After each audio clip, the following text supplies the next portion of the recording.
就住我哋一個好重要嘅議題啦，點樣去建立一個快樂嘅企業？咁啊，最重要一樣嘢啦，我哋點可以用到呢一個 AI driven 咁嘅 design thinking 同埋 system thinking 啦？咁我今日我哋有一個鐘頭嘅 webinar，咁啊講少少流程啦。咁開始嘅時候咧，Mary 係嚟自首席快樂觀協會，就會介紹一下，簡單地介紹一下首席快樂觀嘅。咁啊，個協會做緊啲乜嘢啦？點解今日我哋咁重要咧？因為亦都有啲嘅數據係從我哋過往幾年裏邊咧，做我哋首席快樂觀欣賞大獎裏邊得到嘅數據，而同大家分析到嘅。咁而家 David 當然好重要啦，不如你又介紹下 InnoEdge 先啦，簡單。InnoEdge 係香港嘅 design thinking 嘅 market leader，今日咧同大家分享翻我哋過去做咗喺香港實踐過嘅實證，多謝晒大家。好，thank you。咁啊，事不宜遲啦。咁啊，我 Mary 啦，咁啊，我係一位進休人士。咁5年前咧就 early retirement 之後咧，就成立咗首席快樂觀協會，就去推動企業快樂文化轉型。而我過往咁多年嘅經驗咧，都係搞人嘅，即係企業文化同埋人才發展。咁啊，當中裏邊咧，首席快樂觀協會咧係一個非營利組織。咁我哋當中裏邊好希望能夠喺香港，嚟緊好期望能夠發展將來我哋香港嘅故事去發展到喺大灣區，因為我相信香港仲有好多好有心嘅企業，特別係做好企業文化，將佢嘅業務繼續提升嘅。咁所以我哋咧首席快樂觀裏邊啦，我哋嘅 vision 啦，就係希望共建同我哋所有持份者一個快樂同埋健康嘅工作環境，能夠令到我哋有5個好重要嘅 mission。第一個嘅當然係快樂嘅企業文化，咁啊第二個咧就係我哋嘅心理安全感啦。而第三樣咧，當然係我哋嘅 physical 同 mental health，亦都相信咧喺而家呢個世代裏邊，globally 大家講講2026年嘅 focus 就係點樣令到我哋嘅同事嘅 well-being 係特別做得更加好。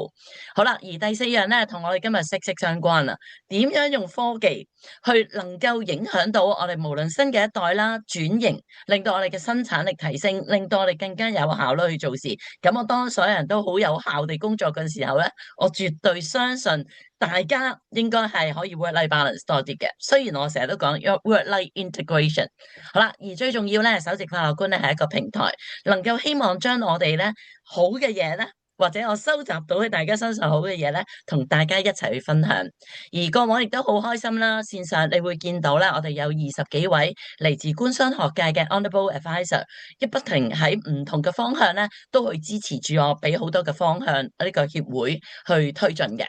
而最重要咧，我哋首席快樂觀協會咧有一個好 signature 嘅 program，叫首席快樂觀欣賞大獎。2025年咧，我哋環繞住 endurance happiness igniting sustainability。因為點解要讓同事快樂咧？因為我哋絕對相信一個快樂嘅企業係能夠讓業務持續發展嘅。咁所以咧，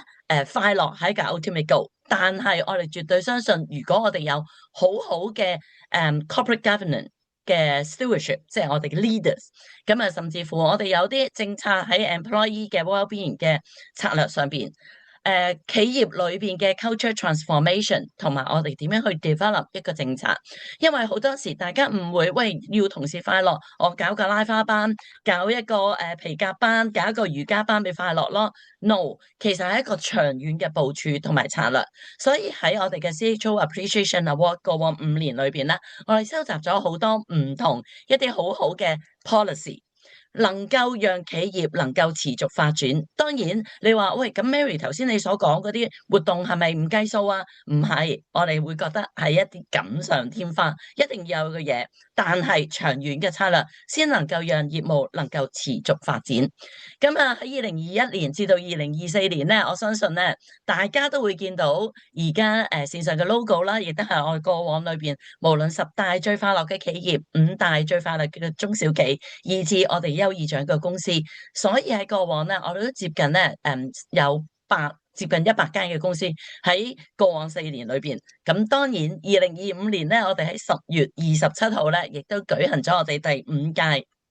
嘅頒獎典禮啦。咁亦都有唔同嘅新嘅企業加入，亦都攞咗唔同嘅獎項。咁可能喺線上你會見到有啲企業咧都係你所認識嘅。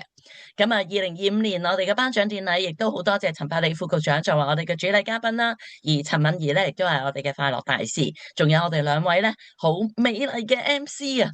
好啦，咁啊呢啲亦都好開心地咧係得獎公司攞獎嘅時候嘅情況。而首席法樂觀協會一直以嚟推廣嘅企業文化，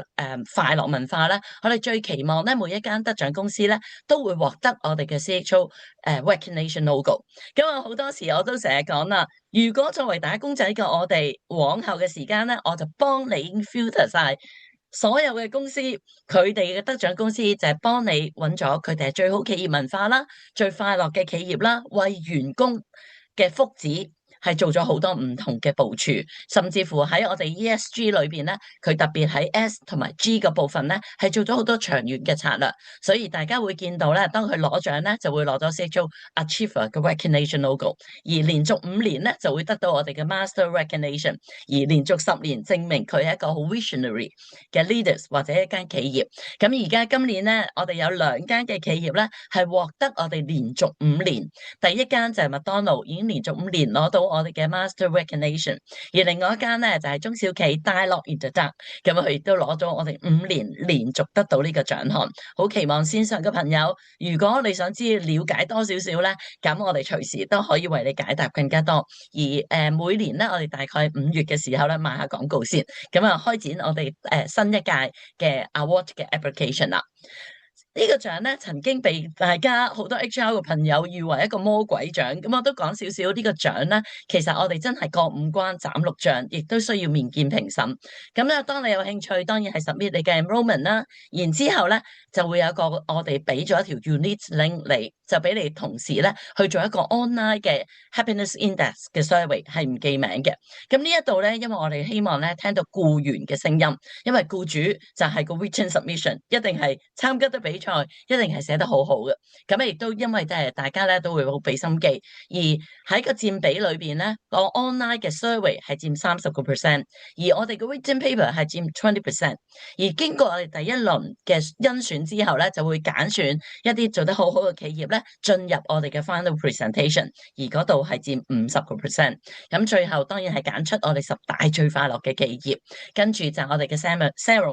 ceremony 啦。咁啊，當然最重分量嘅就係啲乜嘢咧？每一間參加嘅企業都會得到一份 individual report， 就會講翻佢當年裏邊參加我哋呢個比賽咧，係環繞住唔同我哋嘅 measurement 而得出嚟嘅大概10零頁紙啦。如果佢已經有過往幾年嘅參加咧，亦都會有個 comparison 去講翻佢呢幾年裏邊咧，喺某一點有冇特別進步過咧？咁啊，講翻2025年啦，咁我哋今年好開心，我哋喺呢個online 嘅 survey 裏邊咧，我哋總共咧係收到5000幾份問卷，而今年有少少特別咧，我哋有一個叫 multi-level 嘅 survey， 即係話我哋都會訪問咧一啲嘅 senior executive，而喺呢一個 category 裏邊咧，我哋係收到326份問卷嘅。咁啊，從management 嘅角度點睇企業嘅文化？咁我哋容後咧，我都會同 Annie 咧有個叫做 CEO Roundtable， 亦都希望同一班 executive 咧能夠可以分享到我哋今次裏邊嘅survey 嘅。